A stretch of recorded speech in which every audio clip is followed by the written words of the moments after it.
you to this evening. An evening where we're going to talk about two of the warrant articles that are coming up for town meeting, and whether you're a town meeting member or not, it's something you should know about, and you can be active in promoting it if tonight's presentations make you feel that way. So you're getting some handouts on both of the warrant articles. It's warrant article 31, right? I have right here, sorry. Well, I think it's warrant 31 is the community choice that Mark Sandine will talk about. The other warrant article is the divestment warrant article, and that's Article 44. And Fran will talk about that. In between, I'm going to fill you in on the status of the Hartwell Avenue Solar Project, which if you came to our last event, you know a little bit about, or if you've been reading the newspaper, hopefully you've been seeing the letters. I want to clarify something that was in the Minuteman this week. The Hartwell Lab is not being proposed by GWAC. So everything climate change is not GWAC oriented. Because the Board of Selectmen years ago appointed a committee called Sustainable Lexington. And that's their charge, is to be sort of the overview for the town of everything climate change and everything sustainable. So that is not from GWAC, although we heartily support it. It is coming out of Sustainable Lexington. So that was in a letter this week. So, and I think it's easy to make that confusion, since that's what GWAC does. So I welcome you to this evening. We will have time for questions and answers, and we have a sign-up sheet where you can get more information on any of the things we talk about tonight, or just to get on our GWAC list. Some of you may have come because you've already got an email on GWAC. And I'm going to turn it over to Mark Sandine from Sustainable Lexington and GWAC. Thank you. So I have a couple questions for you before we get going. First question is anybody else wondering what the heck is going on with all the snow? You may be thinking that this was a record year, and you would be right. So this is from last night. It doesn't have the inch of snow that came yesterday, but where we are this year is we are at a world record pace for Boston for snow. And here's another way of looking at it. What you're going to see here is that the 5 snowiest periods in Boston since 125 years ago have occurred in the last 20 years. So is that something to be thinking about? And what you're looking at here is this last storm that we had, 40 inches. That didn't just break the record, that smashed the record into smithereens by 8 inches. So the question is, why is this going on? And the answer is oceans. And if you look down at this right off the shore of Boston here, you see this deep red. And what that deep red is telling you is that the ocean, right before these storms started on January 25th, was 2 degrees Fahrenheit warmer than normal for this time of year in this area. And you see that it's a huge area. It's about 1,000 miles off the East Coast where this water is much warmer. And on top of that, what ended up happening is because the Arctic ice has been melting, the polar vortex has been coming down, and the jet stream is slowing down, and so these storms linger. So we've been wondering, why is it that we just keep having more snow and more snow and more snow? The jet stream's slowing down, and we're not pushing these things off as fast as we used to. And a lot of people say, well, is this storm caused by climate change? Well, it's not the right question to ask. The question is, it's sort of like steroids in baseball. When somebody's taking steroids, you can't say, is this home run due to the steroids or not? But what you can say is that climate is influencing every weather storm. And this particular storm, Trenbreth, who is one of the best climate scientists out there, did an analysis and claimed that this 2-degree warming is 50% due to climate change. So we have, yes, we would have had a storm, but we've got a much larger and a higher storm than we used to. And you may wonder about, this is the trend, this is the Northeast. What you see here, see if I can get a pointer here. You see this this trend here, we're going up. I gotta do it this way. What this is showing you is that the extreme storms that we're having, these are all winter storms, October to March storms in the Northeast. Not only are we having them more frequently, but they're getting bigger and bigger. And the reason for that is climate change. What we're starting to see is that a lot of people ask, well, when you ask a question, where do you think the most climate change impacts are occurring? A lot of people think Bangladesh or, Philippines or someplace like that. Turns out North America has 3 times the rate of climate change disasters than the rest of the world. And it turns out that the Northeast, the very own Boston area, has our unfair share of that. We have we are seeing much higher rate of extreme storms in the Northeast than anywhere else in the country. So that's sort of the thoughts as I am outside shoveling for hours at a time. That's what I've been thinking about lately.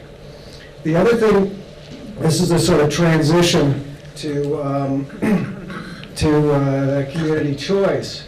And what you're looking at there, well, this is kind of shrunk. the computer has shrunk it, but that's a Corvair. In 1965, very few people were thinking about safety and health when they bought their cars. And as a result, you got a car that didn't really matter what kind of safety and health issues there were about it.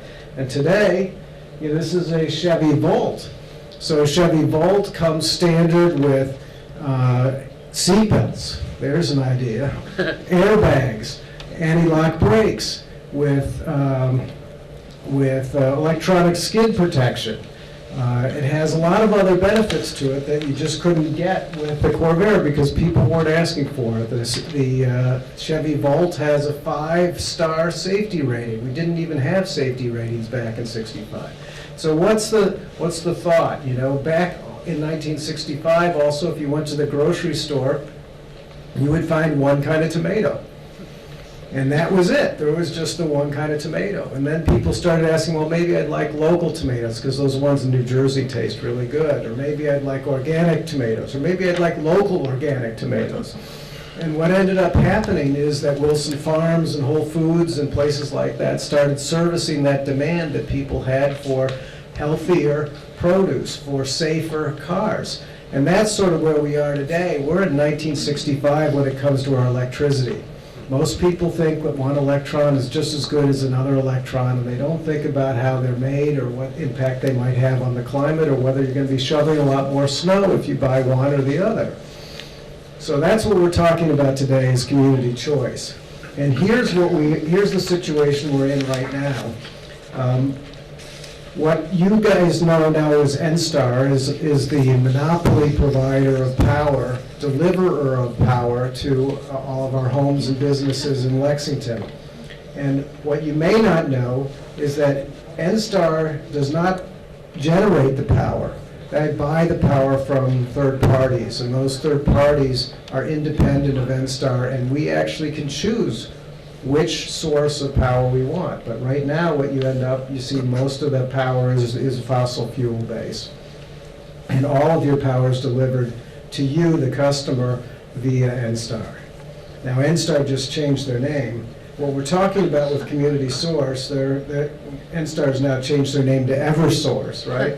What we're talking about with Community Choice is, could we change out these dirty fossil fuel power plants for nice solar and wind and hydro sources for our power, and still get all the delivery mechanisms that we're currently happy with from NSTAR in terms of if there's an emergency, they fix the power lines, if they do the billing, but we get clean power as opposed to dirty power. And so the Community Choice warrant article, the Board of Selectmen have submitted a warrant article that's asking for town meetings authorization to enter into something they call a Community Choice Aggregation Program. And what that means is that they would like to have the opportunity to consolidate all the residential and business retail electricity demand to seek proposals for cheaper and cleaner power for people on behalf of the citizens of Lexington and the businesses of Lexington. And the question is, why do we want to do that? Well, Lexington GWAC folks are probably familiar that in 2008 there was a Global Warming Solutions Act passed, and we set some goals for ourselves in terms of how much we wanted to reduce our greenhouse gas emissions by 2020 and then 80% by 2050. And if you look at where we are along the path, we're sort of kind of missing that goal right now. If we keep going at the pace we're going, we're not going to get to 20%, 25% reduction by 2020. So the question is, how do we get there? There's only two things you can do to reduce emissions. It's really simple. You have to use less electricity, which means energy efficiency, or just being, my electricity went down when my kids went to college. So, when you send your kids to college, that helps, right? But it's probably not a long-term solution for global warming. The other solution is that you can green the grid. So you can either use less electricity or you can get your power from cleaner sources. So if we're doing something like 47% of our power is coming from natural gas right now, how do we make that 47% of our power coming from wind and solar? So if we look at this from a Lexington perspective, what you see here, this is a greenhouse gas inventory that we did in Lexington. This is our baseline case that we put together for Sustainable Lexington's Climate Action Plan. And what you see is that 44% of all the emissions in Lexington come from the electricity that we buy. That's the #1 source of our emissions in Lexington. And so when we think about this from a data-driven perspective, we say, where can we make the biggest difference? Where do we need to be taking action? Really, the largest source of emissions is what jumps out at you. And so the question is, many people in this room know that all electricity consumers have a choice. But what we find out is that very few people are actually taking advantage of this choice. 10% only of Lexington residents have so far switched out to competitive suppliers. And I can't tell you the number of times I get somebody that comes up to me and says, well, I got this thing in the mail, or somebody called me, or should I switch, and what do you think about this company, or what do you think about that company? The process of selecting one of these vendors can be complicated, it's time consuming. People aren't sure if they're going to make the right choice, and so they say, I may as well just stick with what I have. One electron's just as good as another, kind of thing. And so that's what ends up happening. But the interesting thing is that, in contrast, 86% of the businesses in Lexington, the electricity used by businesses comes from competitive suppliers. So what do the businesses know that we don't know? What they know is that if they put somebody smart on it to look into the thing, they can find that that they can get a better deal if they go out and shop for their electricity rather than depend on getting the electricity from their monopoly supplier. It's kind of an obvious thing. And when you have a large business and you have significant costs in your electricity, you put somebody on it and they give you the right answer. The interesting thing is the town of Lexington is sort of like a business. They've done the same thing. Lexington's purchasing our power from a competitive supplier, and right now we're paying 41% less for our electricity than you would buy it from NSTAR at the same rate. We're paying 8.5 cents a kilowatt hour versus today's rate of 14.5 cents a kilowatt hour. Now, the rates have just jumped up, so it looks really good right now, but last year, when the rates were significantly lower, we were paying 9.1 cents a kilowatt hour for NSTAR basic rate. We were about 6 or 7% lower than the standard rate. And that's typical for Massachusetts. If you look around at Massachusetts businesses or whatever, you'll see they're saving 6, 7, 8, 9, 10% by doing a community choice thing. And when you look at it from a bill perspective, you've all seen these kind of bills. And what you'll see is you continue to get a bill, but instead of it saying NSTAR or EverSource down here in this little column, the only thing that will change in the bill, mine here says Viridian, that's where I get my power from. it will say whatever the competitive supplier that Lexington's chosen. So you have that broken out. You pay NSTAR for the delivery of electricity, and you would pay the competitive supplier for the generation charge. So here's the process that you go through in order to do community choice. What we're talking about today, the warrant article, is we need to get town meeting approval. And the way you get town meeting approval is we have 9 precincts in Lexington, and every one of those precincts has how many, Kay? 21 town meeting members. So you have 21 people who almost never hear from you for any reason whatsoever. And what I found is that when you call them up and say, I'm interested in a warrant article, they often say, this is the first time anybody's ever called me about a warrant article in the history of my being a town meeting member. And they really take it to heart, because they say, that's what I got elected for, is to respond to the needs of the citizens. And if you can call your town meeting members and say, this is something we think is important, it would be quite helpful. The interesting thing is, if town meeting approves this, it still has a number of steps that we need to go through in order to get it done. Once we have town meeting approval, we'd issue an RFP to hire an energy broker. It turns out the town's energy broker, who's done such a fabulous deal for us right now, that's getting us 41% savings on our electricity, and oh, by the way, 20% greener than NSTAR's electricity. So we're getting electricity from a lot more hydropower than NSTAR does, and so the town of Lexington is paying 41% less for 20% greener electricity. And so if they can do it, we can do it. This particular broker that the town's hired is actually one of 3 that's allowed to do the community choice aggregation brokering in Massachusetts. So we'll have to do a competitive RFP, but we may end up with the guy that we already know is doing a good job for the town. So when the broker then develops a plan, which has to be approved by Massachusetts State Department of Energy and DOER, and then once that plan is developed, the selectmen then have to approve it. So there's a lot of sort of oversight to this to make sure everything's going well. And then once the selectmen approve it, they go out for bids. If the bids come in higher, or they come in higher in terms of greenness, or they come in higher in terms of price, we don't have to do anything. We're not obligated to make a bad deal for the town. So what we're essentially asking is, it'd be awfully nice to be able to go out and get a competitive bid, and if the competitive bid comes in better for Lexington, we can take advantage of it. If it doesn't, we have no obligation to do that.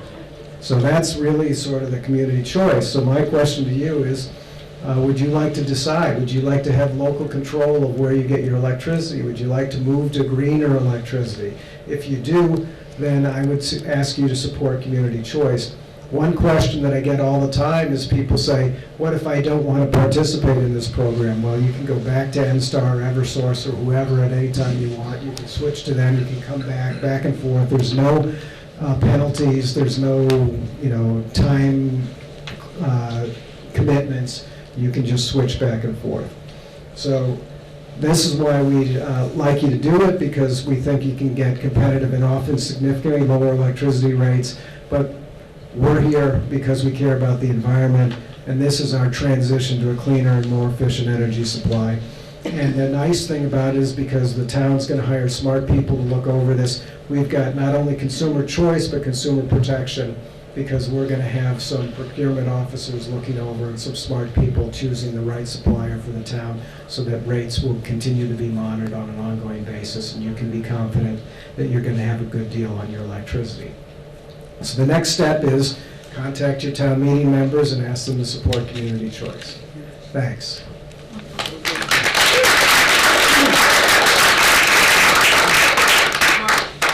You want to ask questions? Yeah, are there any questions?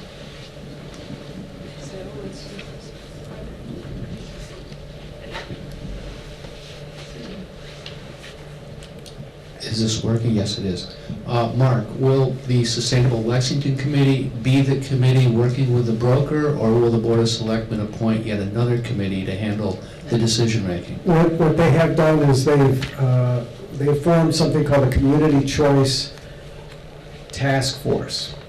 And that happens to be myself and Paul Chernick, who is an electricity utility expert in town.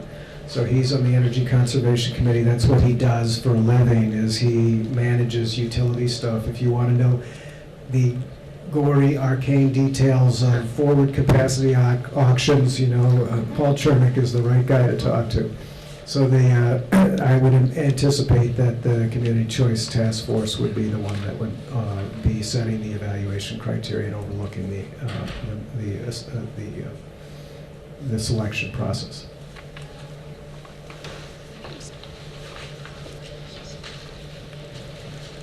Hi, is this working? Yes. Yeah, you talked about community aggregation applying to individuals and businesses, and does it apply also to municipal buildings?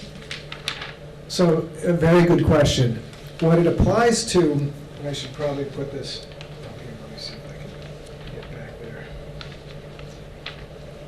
Oh, I didn't show that slide. Here, this is, I put this as a backup slide. What it applies to is we have 450 million kilowatt hours of electricity that the town uses between the businesses and the residents. And approximately 150 million of that electricity is on NSTAR basic services. Remember I said that 6% of the business electricity is already going to a competitive supplier. That's where that other 300 million kilowatt hours is going. Anybody who's already on a competitive supplier doesn't change. So it's only the people who haven't gotten around to figuring out, that there's a better deal out there. Those are the people that would get to take advantage of this. Of course, a business can switch if they want. If we're now getting electricity 41% lower than the price they can get, they could switch in if they'd like, but they're not required to. So, Mark, is this basically the power of a very large group purchase that allows us to get a competitive rate? Exactly. And I think more importantly than a competitive rate, what we're trying to do here is we're trying to get, the goal of this will be to try and get as much green as we can get for about the same rate. So, if we can come in at like 0.1 cents under the current rate and get, 100% green, I think that would be a huge win for everybody if we could say we're 100% renewable and we're, a hair less. That would be ideal. If we can't do that, we will take what we can get. If we can get 50%, greener, that's what we'll go for. So if the town moved forward with community choice, for the people that are getting their power from NSTAR today, would they be automatically moved over to the community choice program? The way it works, yes, anybody who would be is on basic service right now. If it says basic service, they'd automatically move. And that's one of the wonderful things about this whole program from my perspective is LexGWAC was one of the first organizations, I guess 5 or 6 years ago, writing letters and campaigns to get NSTAR Green going. And we put a huge campaign in place to get people to sign up individually. And what you found was that Lexington, with all this energy and effort and whatever, we ended up doing about 3 times the rate of people signing up for NSTAR Green as any of the surrounding towns. But it ended up being like 5%, right? And so you say to yourself, if everybody else is doing 1% and we're doing 5%, that's not moving the needle. And so what I'm looking at here is I'm saying we could get 33% in one shot, and that's a real change if we could get 33% to 100% renewable.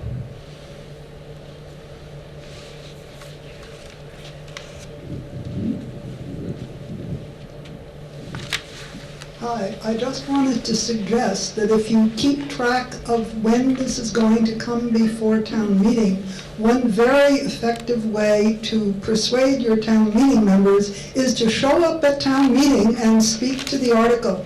All you have to do in that case is, and you don't actually have to do it, it's just a good idea to do it, is call Deborah Brown, the moderator, and let her know that you would like to address this issue. It's Article 36.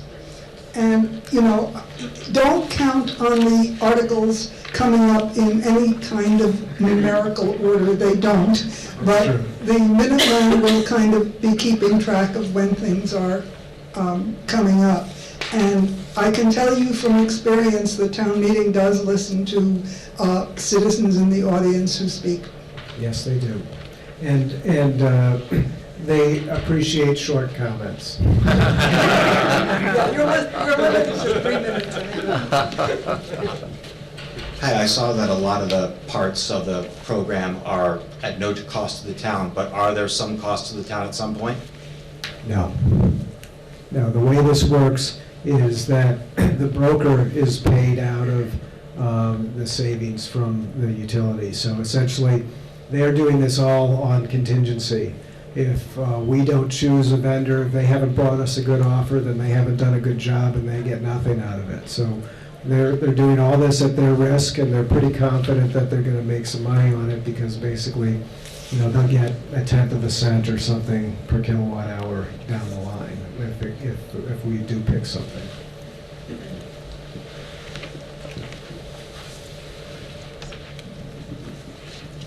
Hi. You mentioned there are 3 energy brokers qualified to do, Maybe 4. I think Maybe it's 4. 3 or 4. do you have their names? I do someplace. Well, I'd be interested. We're from Arlington, and we're considering community aggregation also. If you give me your email address, I can send them to you. Thank you.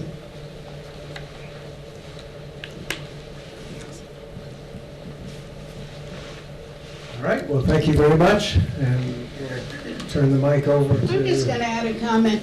I want you to know how hard Mark Sandine works for this community.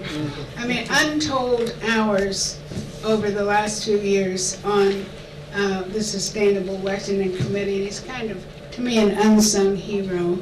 So I just wanted you to know that.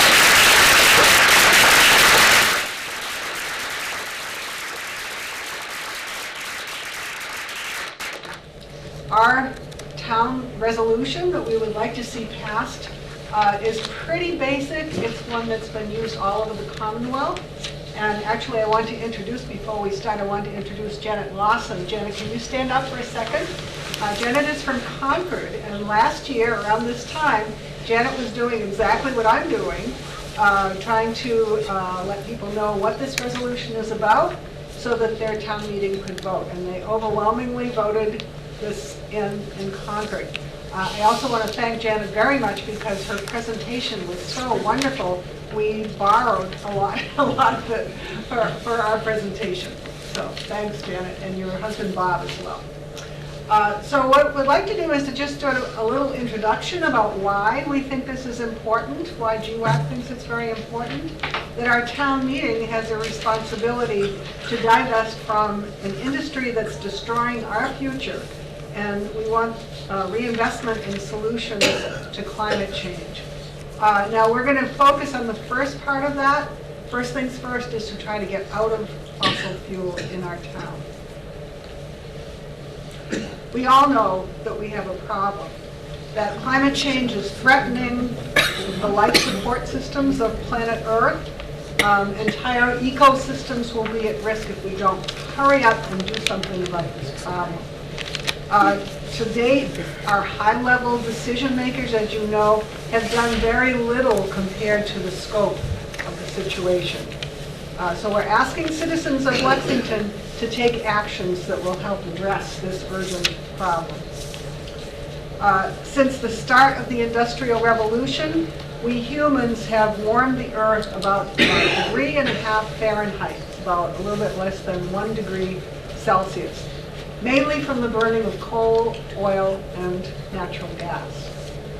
As a result, and as Mark mentioned, we can't attribute all of these things to climate change directly, but the fingerprints of climate change are all over these extreme events that we've never seen as much in terms of forest fires, floods, drought. Just read that the drought in California is projected to become extended. We all know that food prices have gone up as a result of that. And then in the bottom, that unrecognizable mess is from the shoreline in New Jersey. This is Hurricane Sandy. We know that that wasn't caused by climate change, but we know that it was amped up by those warm ocean waters. And as Mark started his talk about the blizzard and the heavy snows that we've had, I was thinking the same thing. So just in case you've forgotten about what it's like outside, here are some pictures. I just want to ask, how many people have been severely inconvenienced by this snow? Okay. How about, is there anybody whose safety has been at risk because of this? Yeah, because you can't see over those snowbanks. And how about your home? Has your home felt the effect? Yes. Ice dams dripping from the ceiling. I mean, walk into the library, you can see the drips coming down from the library ceiling. So everybody has really been impacted by this.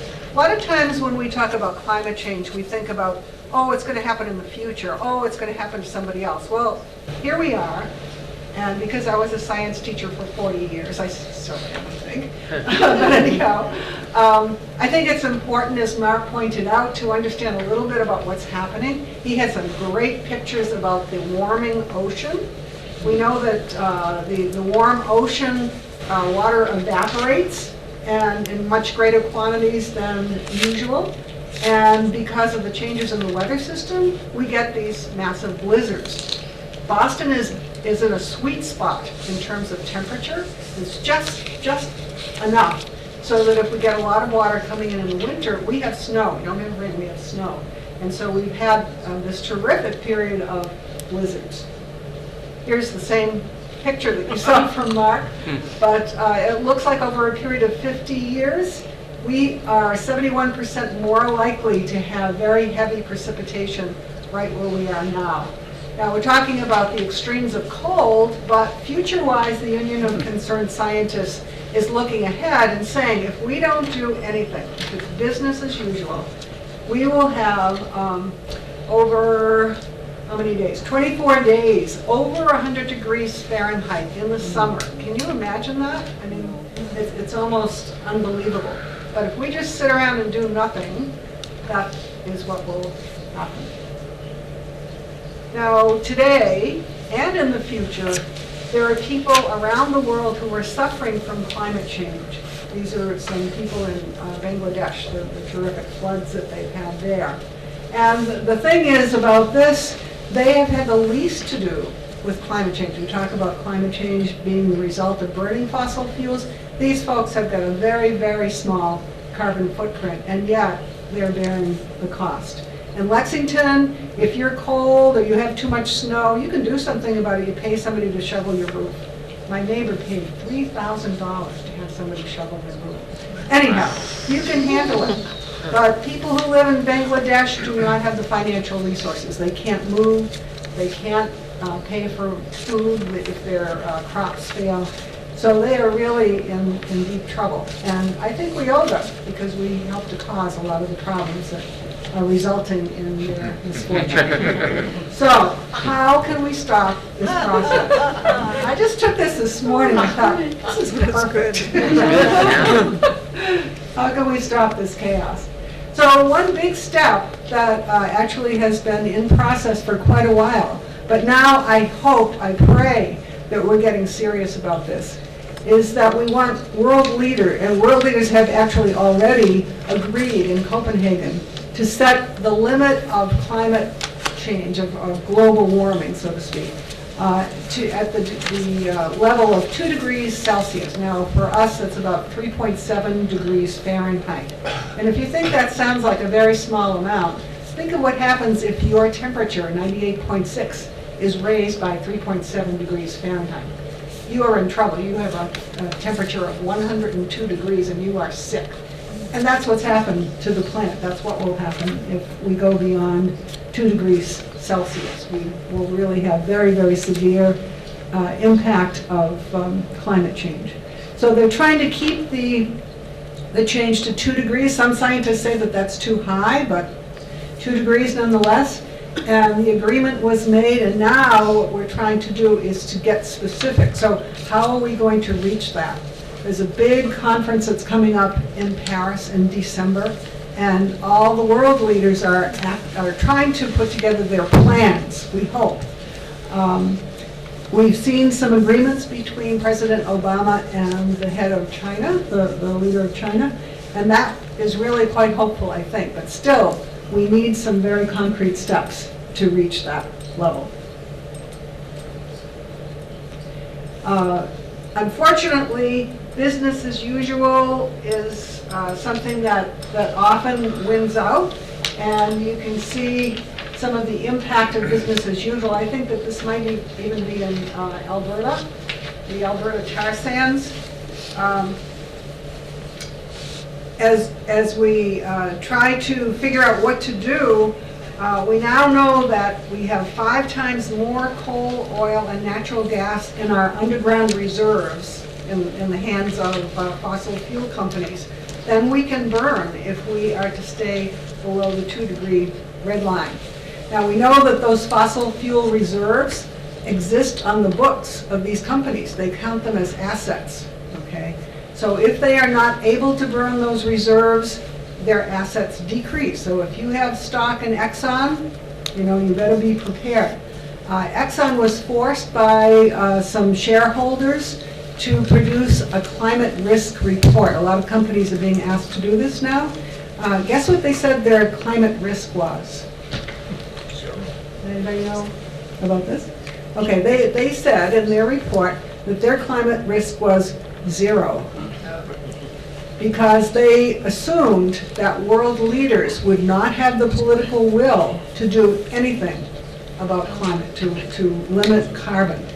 Now, I'm trying to get out of Exxon myself, but if I were thinking about buying their stock, I would wonder whether their leadership really is living in the real world, because can we continue to burn this stuff and actually produce all these terrible changes for the future of our kids?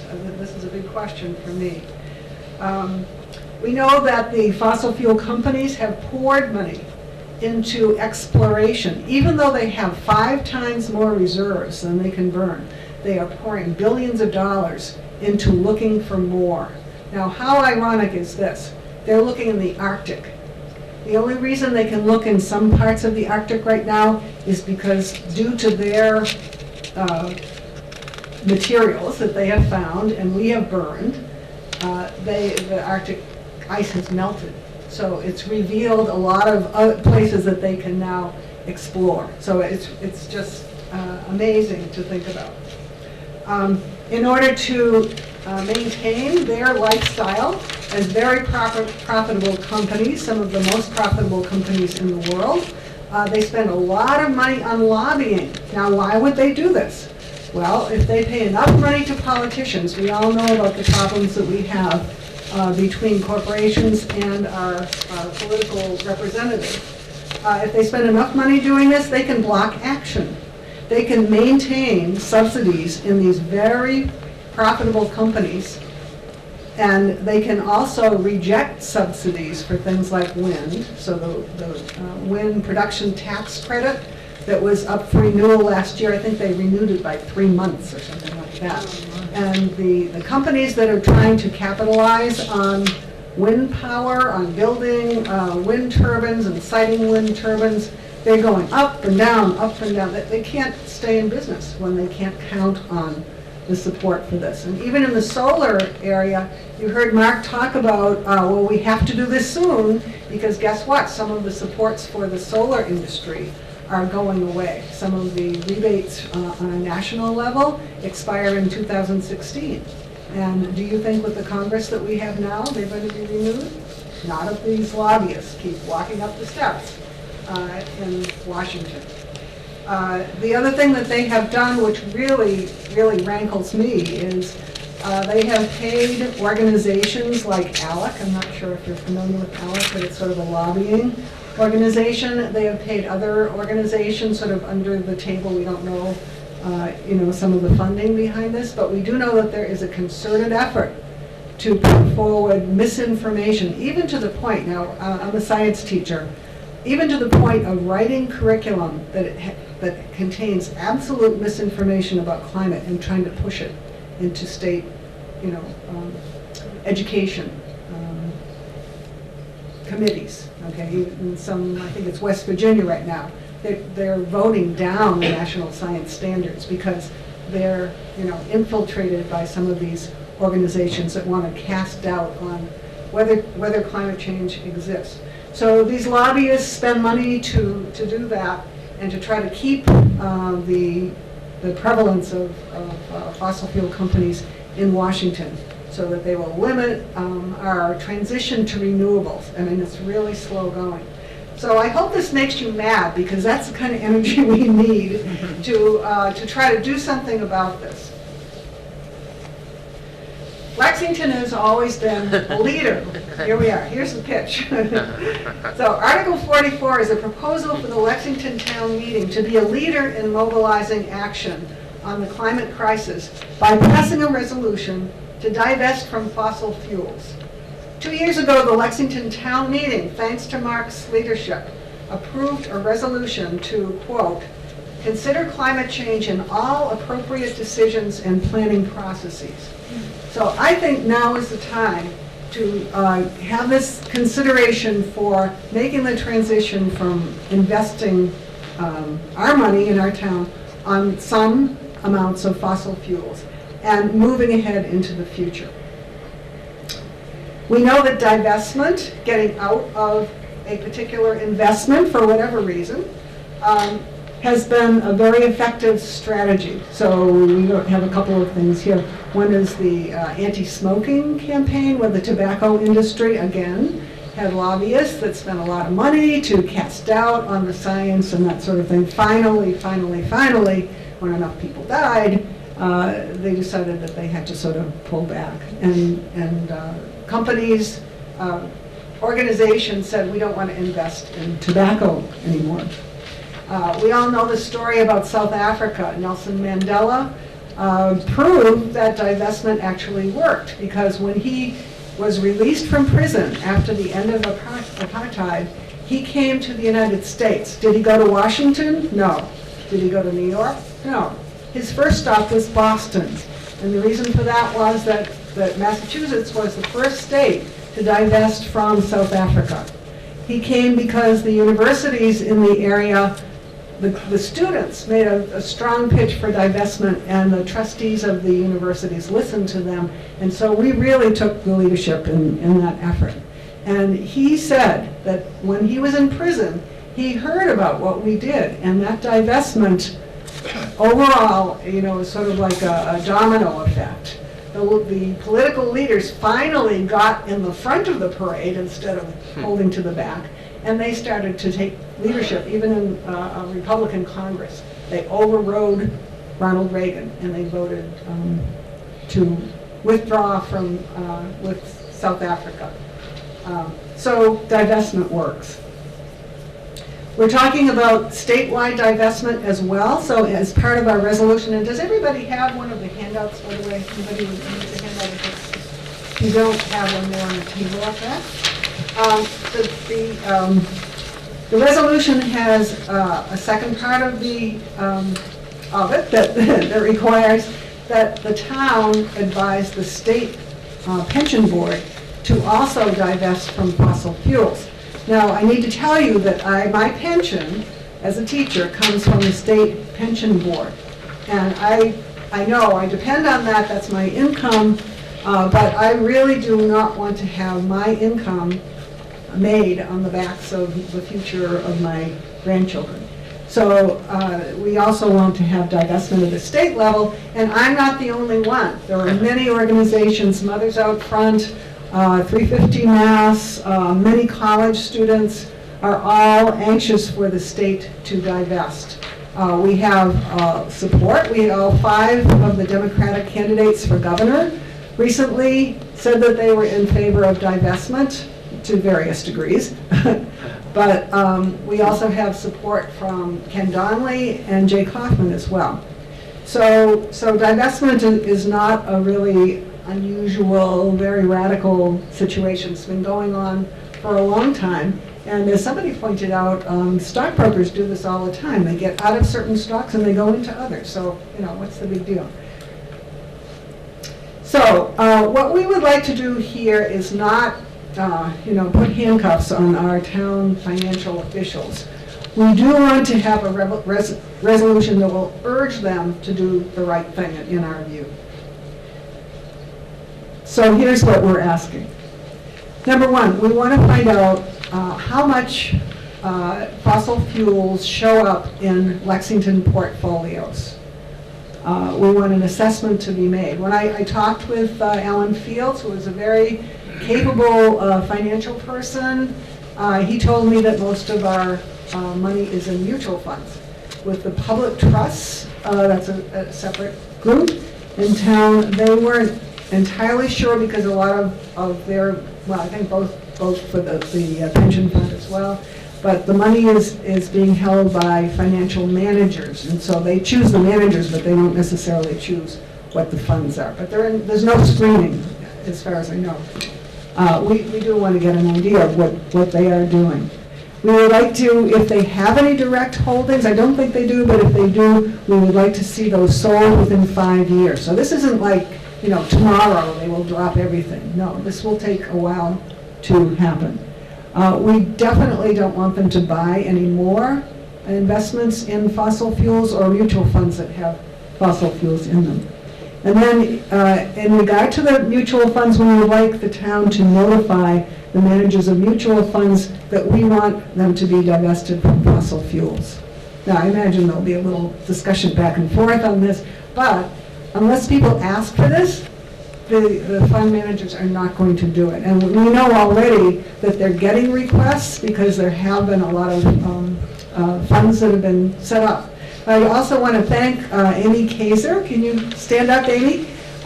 Amy is from Walden Asset Management, and she agreed to answer any questions on finances, because that's not my field. But anyhow, her company also has some fossil-free funds, so they do exist.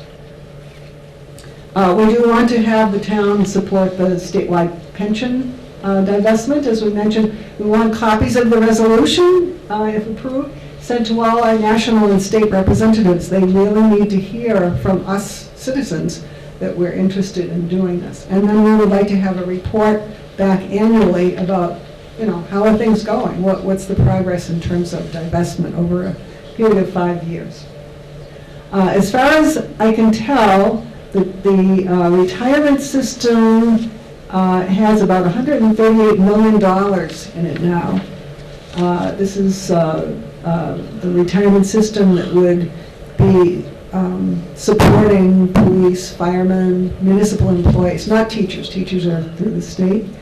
And then we have 101 different trusts that people have left money to for scholarships, for maintenance of conservation land, for all kinds of wonderful things.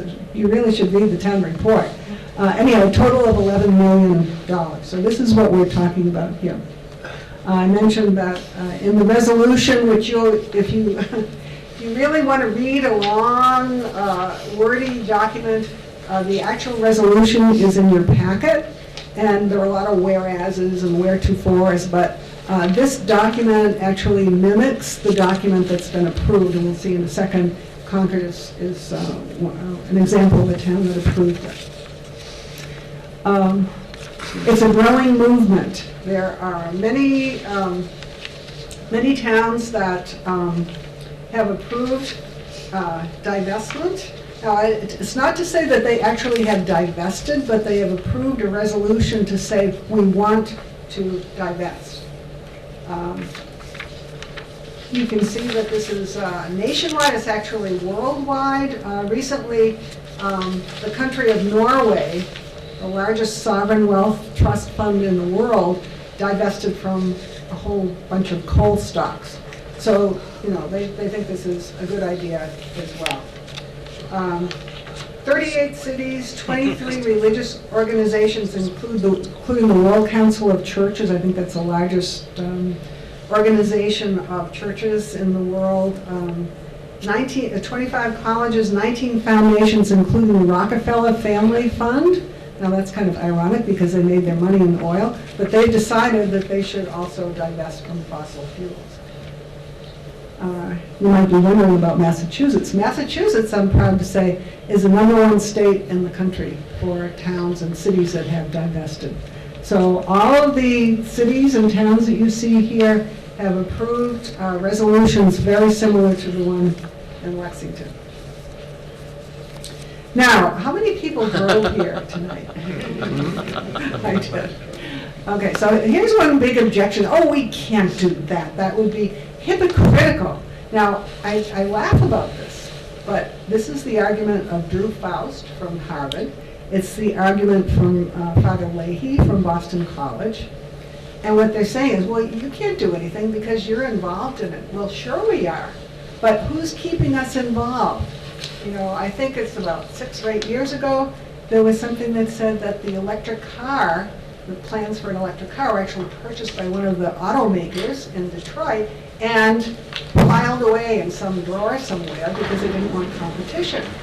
But, you know, what kind of system do we have where we, up till now, we haven't had too much of a choice for electricity?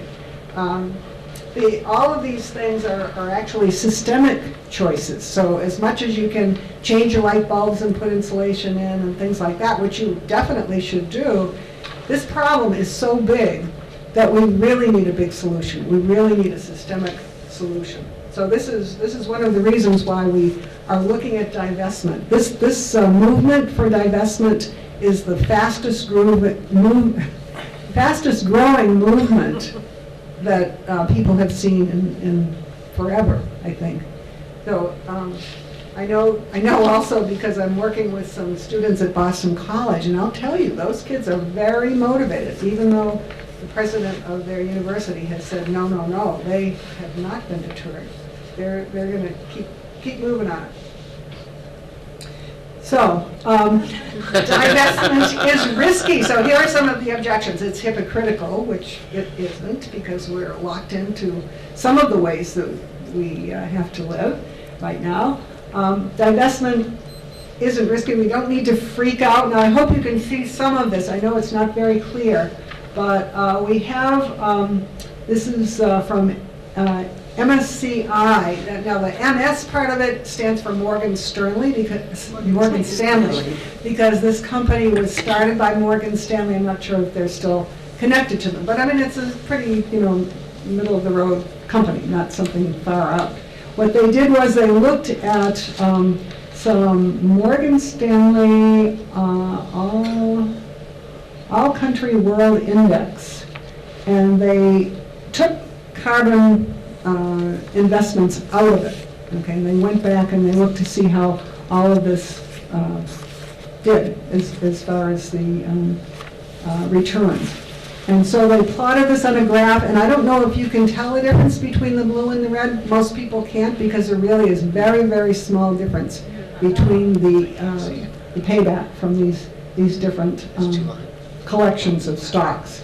And this is true for many different organizations. They've taken the S&P 500 and so on, and they get pretty much the same results. So there's basically no difference between a collection of stocks with and without fossil fuels. So most people feel pretty secure that getting out of fossil fuels is not a problem. In fact, maybe the opposite is true. Fossil fuel stocks are risky. When you think of the statement that Exxon made, oh no problem, we'll just do what we're continuing to do because nobody's going to tell us to do any different. I think that's a problem. In fact, how many have heard of the carbon bubble? Anybody here? Oh, good. Okay. So I'm going to play a little video here that has to do with the carbon bubble. Let's see if I can get it. Try to get it here.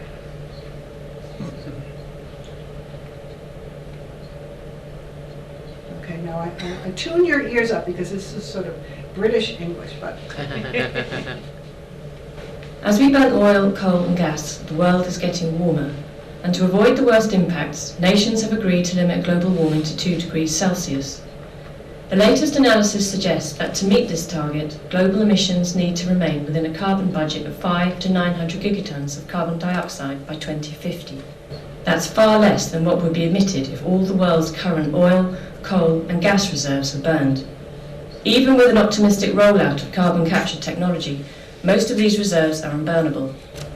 New research by Carbon Tracker shows that just the reserves owned by companies listed on stock exchanges contain enough carbon to create more than 762 gigatons of carbon dioxide. And those companies are currently spending $674 billion each year to find and develop yet more reserves. Fossil fuel companies raise money from pension funds, lenders and other investors and use the capital to develop more reserves. Investors assume that the fuel will be extracted, leading to coal, oil and gas sales and generating revenues. But when carbon limits are introduced, less fuel will be consumed and reserves will become stranded assets that no longer provide returns. If companies keep spending at the same level over the next decade, listed companies alone would own more carbon than the budget for the whole century. $6.74 trillion of capital expenditure, possibly your pension fund, could be wasted developing unburnable reserves. Investors need to know if they are exposed to this carbon bubble, so that capital can be diverted into low carbon growth. To make sense of this issue, we've laid out all the data on this map. Okay, I'm going to stop at the map, and you're welcome to go back and check it all out. It's very interesting. But the idea is that there is a carbon bubble that possibly can burst. Let's see what happens if that takes place. What other bubbles have burst in the past? Tulips. Yep, mortgage, right? Tulips. Yeah.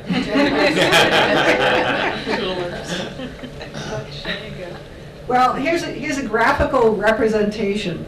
Now, I know you probably can't read some of the dates here, but you can see this is another example, by the way, of looking at a series of stocks and comparing ones with fossil fuels, ones without. It looks like the fossil fuel stocks have done poorly compared to ones that don't have fossil fuel investments. But at any rate, I wanted you to look at the peaks and the valleys here. So we're looking at sort of a downturn here in 2001. That was the dot-com problem that we had. And then if you look at the next dip, it's in 2007 or so, and that was the housing bubble that burst.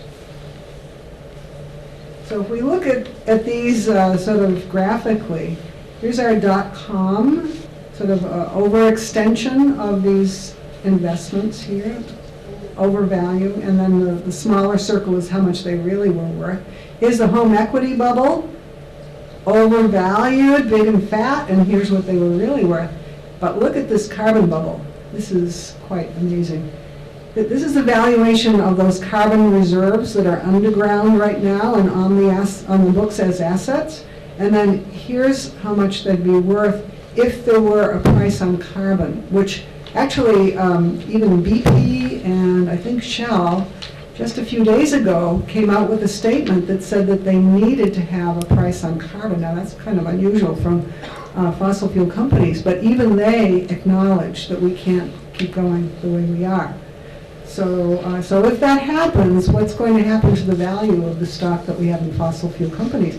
It's going to, go right down. Now, our pension funds and the public trust funds are supposed to be long-term investments. If we're looking at the long term, I think that fossil fuels is not a very good investment. In fact, all of our investments will be impacted by climate change. So unless we do everything we can, we're going to have higher insurance.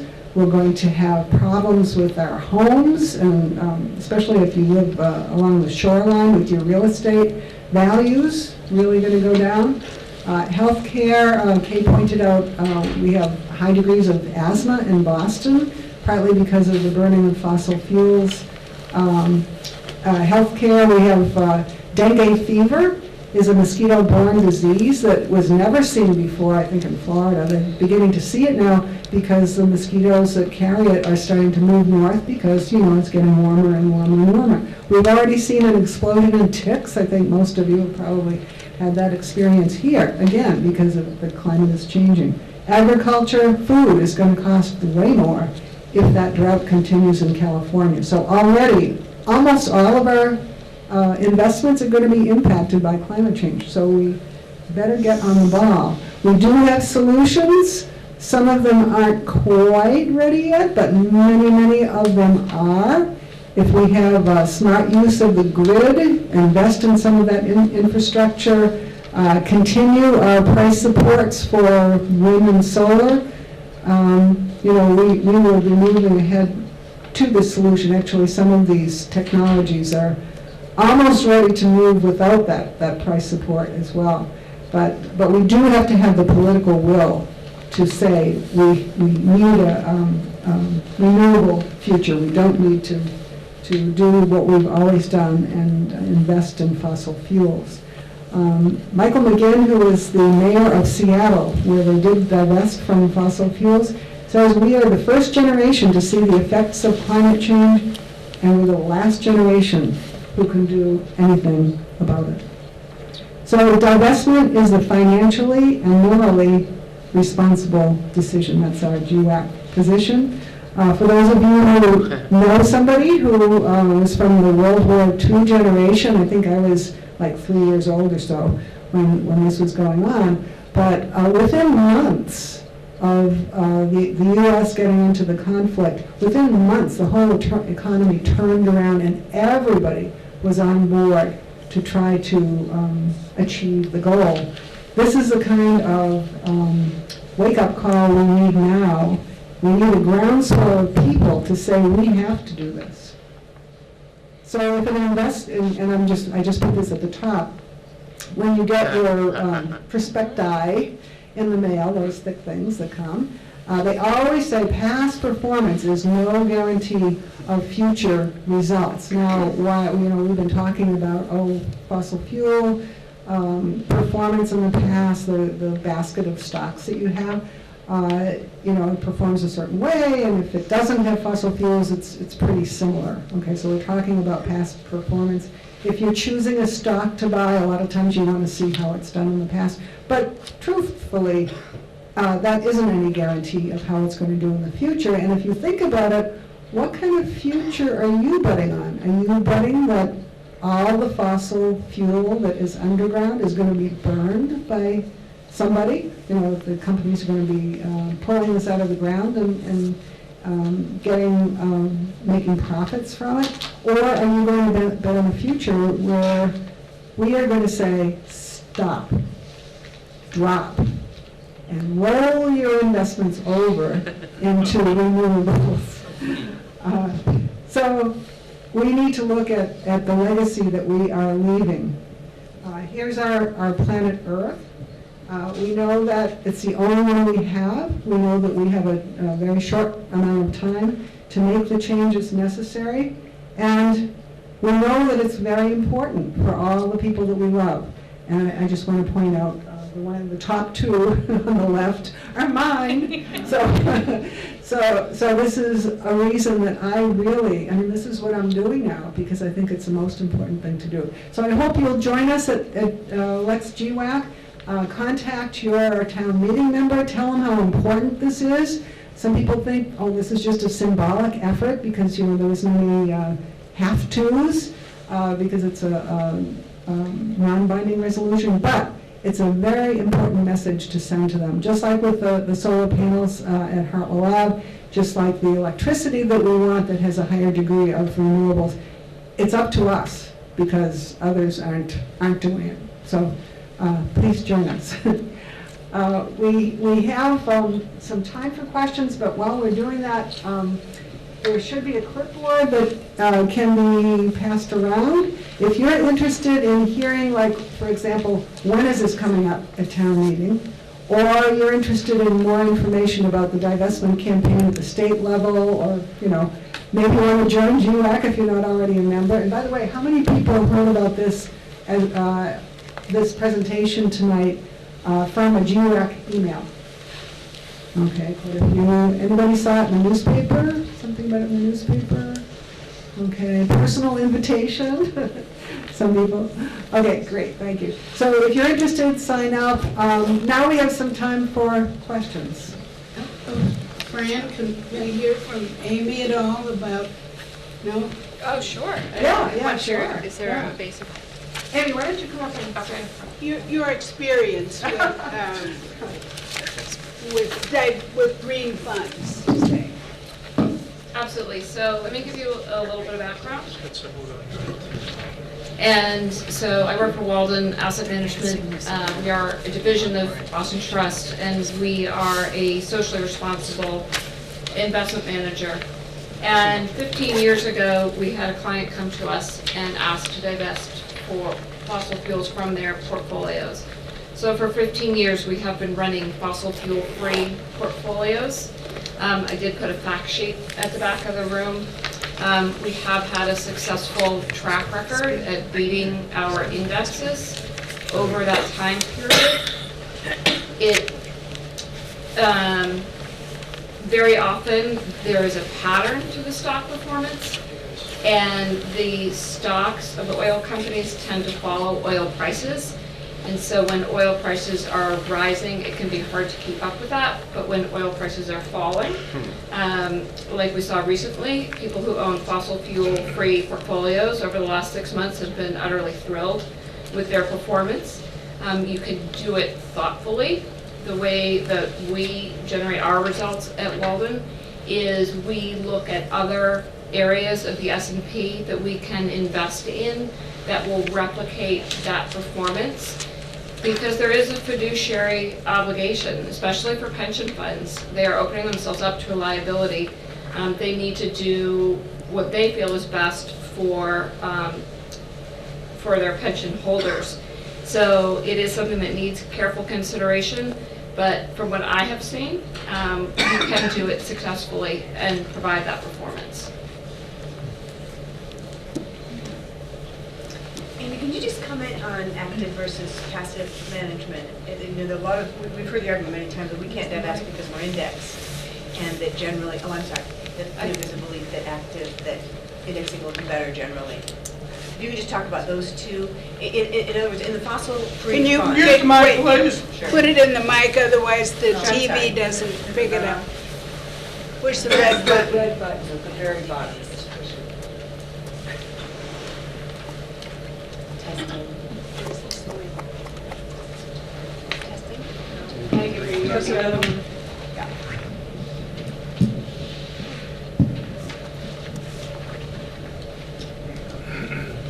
I apologize, Amy, I'll start over. I just wondered if you could comment on the distinction between active and passive management, and whether in your fossil-free fund, if that necessarily implies active management, which is great, and that's, of course, has robust metaphors available.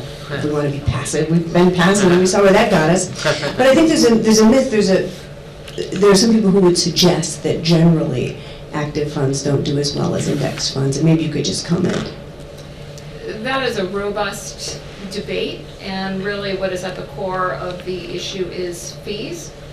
You can buy the Vanguard S&P index fund for 4 basis points, and active managers charge anywhere from, I'd say, 75 to 100 basis points on average.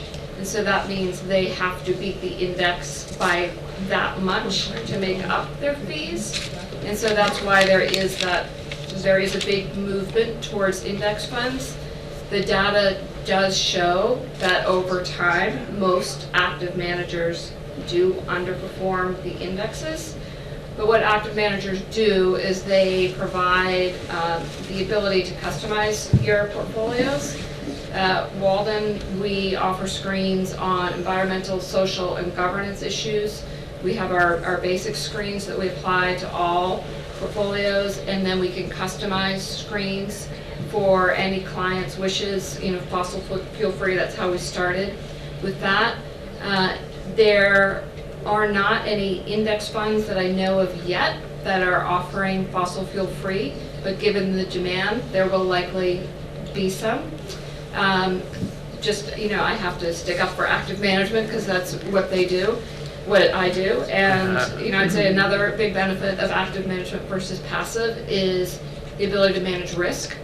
The S&P has a standard deviation of 19% a year, so stocks can be risky.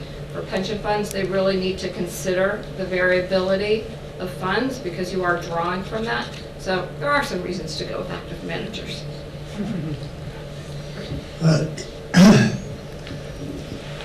I appreciate all the objectives and goals, but can you explain just how this activity translates into any reduction at all in the carbon footprint? So that gets to, there is also a debate of should we divest or should we engage? When you are a shareholder of a company, you are an owner, you have a voice. One of the strategies that we pursue at Walden is engaging companies, sitting down at the table, asking them to reduce carbon emissions. We've been very successful at getting a lot of the non-energy companies to commit to carbon reduction goals. And the engagement versus divestiture debate really focuses on, many people feel that this is just too big a problem, it's too core to their business models, and that engagement won't be successful. But the larger question is, are you sending a message? And if companies are trying to access capital markets to raise debt, will it impact their abilities going forward?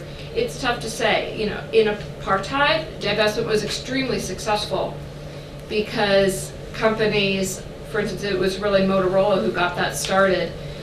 When they refused to sell to South Africa, it didn't impact their overall results anymore.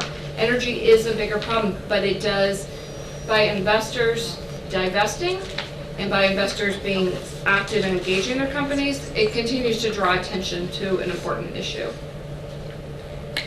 But if you divest from Esso or Shell, they are still going to provide the fuel that the world asks for. They absolutely are. And it makes no, I haven't heard anything that says it's going to change demand. And as long as there is demand, it will be fulfilled. So I'm trying to tease out any information that would explain how this is going to achieve the goal that we have of reducing our carbon footprint.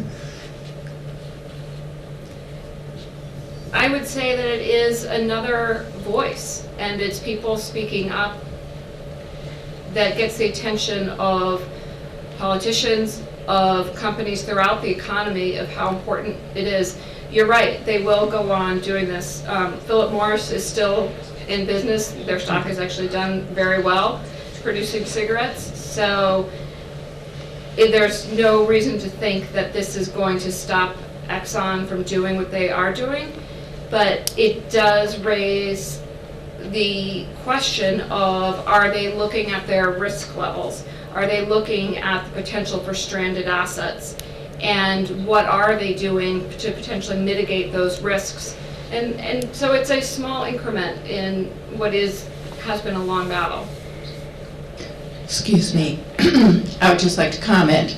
A lot of the divestment movement is about gaining political will and political capital.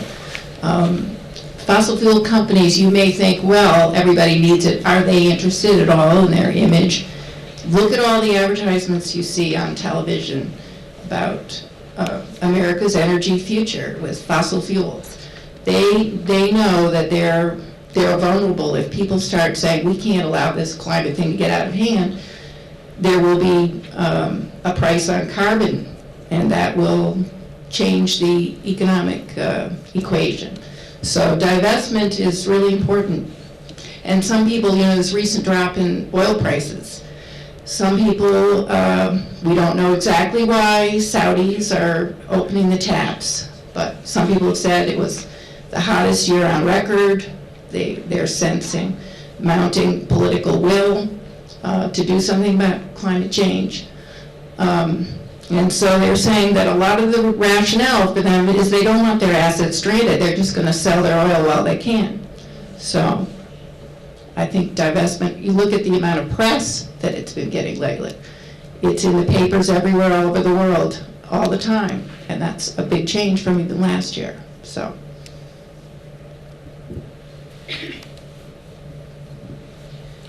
I think the other aspect of this is if the companies who are producing fossil fuels are feeling pressure from divestment, they'll also look at diversifying their portfolios. So some of the money that, say, ExxonMobil, they have money that's invested in algae producing fuels and other, I think they could be a powerful motivator towards a fossil-free future if they were divesting their investments. So by sending a message, you may actually be helping the company themselves become more diversified. And I think that's part of the more sophisticated analysis that you all do in Walden. But I think it's part of, it's important for all of us to be sending a message in a variety of ways, through social engagement, through writing to your politicians, and through your pocketbook and financial investments. Thanks.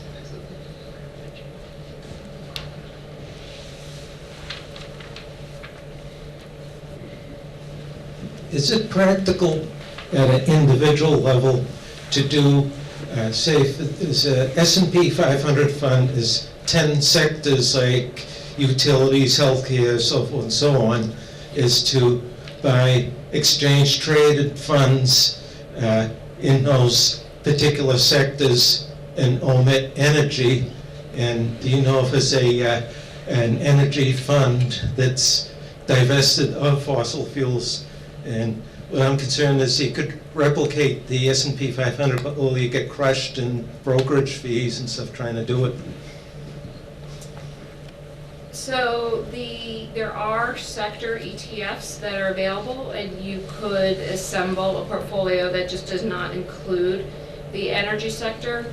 The sector ETFs tend to be a little bit more expensive, and you would pay a fee when you trade like you pay for a stock, but it wouldn't be significantly more expensive, and that certainly is a valid way that an individual could construct a portfolio that excludes energy. Yep. And would you know if any, is there any move afoot to make like a substitute for the energy fund? Because all the energy funds I see are just Mobil, ExxonMobil, ConocoPhillips, and so on. Right. There are funds out there that are geared towards alternative energy, investing in solar, renewables. Some of those industries have been really tough. Solar's been a really tough industry to make money in. The Chinese came along with very cheap solar panels and put a lot of U.S. companies out of business. So I haven't seen that at an ETF level yet, nor have I seen fossil fuel free at an ETF level. It is available in mutual funds. It will likely get to ETFs. If there's demand, somebody will create the product.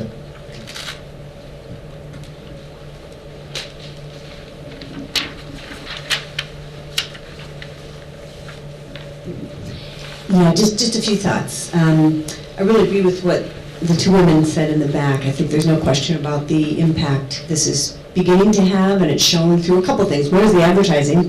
The other is that fossil fuel companies have managed through marketing to now have us call them energy companies. What a coup that is, right? We're slipping into energy. No, call it what it is. They're good. Merchants of Doubt, you've probably read the book, and then you can get a sense of the playbook. My question for you, Fran, was, I'm all for the resolution personally for the town of Lexington. I'm curious about it being binding versus not binding. It's fair to suggest that there are many, many tools available. Walden Asset Management does some of the best shareholder engagement of all. I work for Ceres, and we promote investors being active in the companies they own, and this comes right after Exxon Valdez. So that's a valuable, valuable tool. Somebody needs to be doing that. Other tools are also really important, and it's really important to, the expert on divestment that I know personally, I had lunch with prior to this meeting is our friend Bob Massey, who ran for lieutenant governor many years ago and wrote the tome on South African divestment. And he talked so fast I couldn't write it all down to bring tonight. I'm going to try to have him come to Lexington, though, because your question implies it is a good one. What you're getting at is sort of, well, so what's the result? You know, what will happen? And so Bob gave me his response, and I'm writing to the TED people so that he'll give a TED talk on this question. What he's going to try to resolve is the engagement divestment question and the what will happen if. Because I think a lot of us wonder that, and that we could have a wonderful FAQ at the town meeting, because it is crystal clear to me that it will have an impact. And this movement, in terms of mobilizing, if anyone's been in this field for a while, yeah, I mean, it's the hottest thing since we've seen in the last 30 years. No one would have imagined there'd be 400,000 people, you know, marching in New York were it not for this movement. Finally, on fiduciary duty, one thing in Fran's video, I just want to underscore $674 billion being spent by this industry every year to look for new reserves. It's really important to get our heads around that. $674 billion to look for new reserves. That could be dividends going back to investors. So, and the Carbon Tracker, who we work with at Ceres, they're a very good organization. They've identified the carbon asset risk, the carbon asset bubble. This is a joke. So that has to remain on the ground. Raising the fiduciary duty question that you raised, Amy. And I think what Bob is playing with is our new view of fiduciary duty. Is it responsible? Are you a responsible fiduciary if you're investing in a company that not only has such unbelievable volatility over time, but that is spending $674 billion a year to look for reserves for a product that we likely will never be able to burn? It becomes a real question of financial risk, so I just wanted to throw that out. And then I am curious about the question about binding versus non-binding when you get to it. So I'm not the financial person, but I do know that people who have worked in the area of trying to do shareholder resolutions with fossil fuel companies compare it to trying to take coffee away from Starbucks. You know, so maybe there's hope if there are some other opportunities out there if they really have their heart in doing the renewable energy piece. But so far, over 20 years, I think Bob Massey that you mentioned, I think he says over 20 years he hasn't had any experience with any kind of gains in trying to do shareholder resolutions with fossil fuel companies. So the only other option is just to get out, and that's what we're urging the town to advocate for. Now, in terms of the resolution being non-binding, I think it is also tied up with the fiduciary responsibility. We have people that we put our trust in on these town boards to manage money the best way they can. And at this point in time, we do need to trust them, but we also need to trust them that if this resolution is passed, that they will sincerely look into the possibility of divesting from fossil fuels, because we're sort of at a tipping point, I think. The funds are going to be there for them to consider. It's a chicken and egg thing. Unless you ask for the fund's not going to be there. So we're sort of at that point. So this is really also an education program.